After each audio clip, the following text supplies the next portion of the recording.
Bonjour à toutes et à tous, aujourd'hui plongeons-nous un peu plus dans le monde de la minéralogie en découvrant la vie et les réalisations de Friedrich Mauss ainsi que sa grande contribution à la science. Friedrich Mauss était bien plus qu'un simple nom dans la minéralogie. Né le 29 janvier 1773 dans la ville allemande de Genrode, située dans le massif montagneux de Harz, il est donc prussien. Fils d'un marchand, il s'oriente toutefois très vite dans une autre voie pour laquelle il a un intérêt précoce. Les sciences captivent le petit Friedrich, qui reçoit une éducation privée avant d'entrer à l'université de Halle. Il étudie différents domaines, la chimie, les mathématiques et la physique. Puis en 1798, il entame un cursus de mécanique à Freiberg, à l'école des mines, la plus ancienne école d'ingénieurs du monde. C'est à cette époque qu'il rencontre le minéralogiste Abraham Gottlob Werner, qui est l'un de ses professeurs. Celui-ci a une grande influence sur lui et lui éveille sa passion pour la minéralogie. En 1801, Mauss prit un poste de contremaître dans une mine à Neudorf, dans les monts de Harz. Un contremaître dirige une équipe d'ouvriers, dans ce cas, c'est dans une mine. Après seulement un an à ce poste, il décide de quitter l'Allemagne pour s'installer en Autriche. En 1802, à Vienne, le banquier J.F. van de Nul lui confie la classification de son impressionnante collection de minéraux. Ses travaux sont ensuite publiés sous la forme d'un catalogue. En 1812, il s'établit dans la ville autrichienne de Graz, où il officie en tant que professeur de minéralogie au musée universel de Djaounum et à l'université de technologie de la ville, nouvellement créée par l'archiduc Jean-Baptiste d'Autriche. C'est à partir de là que Friedrich Mauss entreprend ses premiers gros travaux majeurs en minéralogie alors qu'il est encore professeur à Graz. En 1918, il retourne dans son Allemagne natale où il succède à son défunt professeur Abraham Gottlob Werner à l'Académie minière de Freiberg. Mauss énonça indépendamment de Christian Samuel Weiss le concept de système cristallin qu'il publia en 1822. Il retourne en Autriche en 1826, où on lui confie un poste de professeur de minéralogie à l'université de Vienne, où il fait des conférences dans le cabinet de minéralogie. En 1834, le conseil lui accorda, outre sa chaire, pour faire simple, c'est les professeurs dans les universités, le titre de conservateur de la collection de minéralogie impériale, qui intègre la collection de Van der Nul, qu'il avait classifiée et étudiée. Il démissionne en 1835 et devient conseiller impérial dans les affaires minières de la ville de Lauben. Il décède en 1839 lors d'un voyage en Italie à Agordo à l'âge de 66 ans. Ses cendres sont rapatriées à Vienne dans un mausolée du cimetière central. Donc voilà l'histoire de ce grand monsieur. Maintenant, regardons de plus près ce qu'il a fait pour la minéralogie. Pour commencer, on lui doit la description d'espèces minérales, notamment de la stilbite et de la smaragdo-chalcite. Alors, ce nom pour le moins barbare définit la dioptase. Mais la contribution la plus mémorable de Mauss est sans aucun doute son échelle de dureté minérale. Cette échelle allant de 1 à 10 classe les minéraux en fonction de leur résistance aux rayures.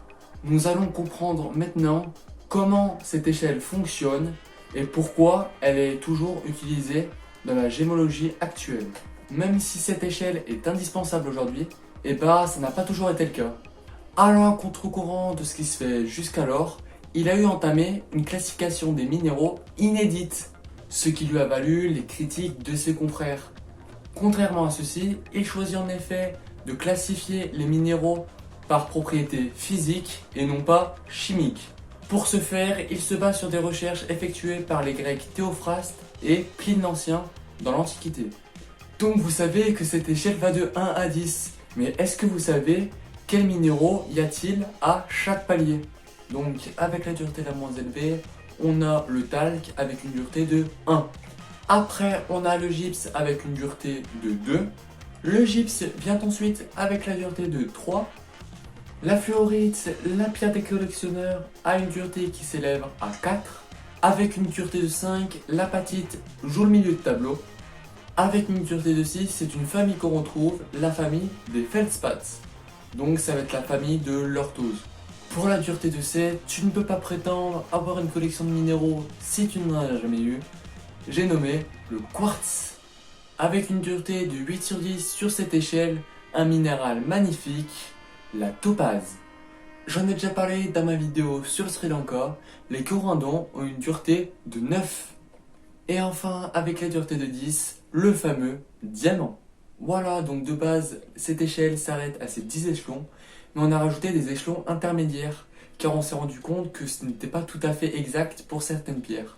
Et oui, car prenons pour exemple la tourmaline. Elle raye le quartz, mais se fait pour autant rayer par la topaze. Elle a donc une dureté de 7,5.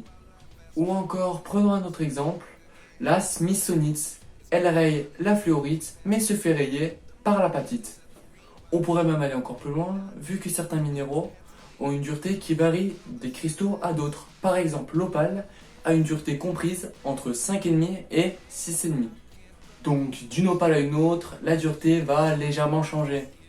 Voilà, j'espère que j'ai bien démystifié cette échelle qui n'est certes pas très compliquée à comprendre, mais qui peut faire peur. Malgré les difficultés et les défis de sa vie personnelle, Friedrich Mauss a laissé une empreinte indélébile dans le domaine de la minéralogie. Son système de classification des minéraux a révolutionné la manière dont nous comprenons les richesses de notre Terre.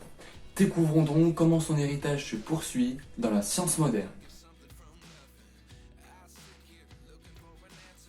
La classification de Mauss est maintenant présente de partout en minéralogie et en gémologie pour d'une part différencier certains minéraux qui ont une ressemblance invraisemblable comme l'aigle marine et la topaze bleue qui sont assez similaires.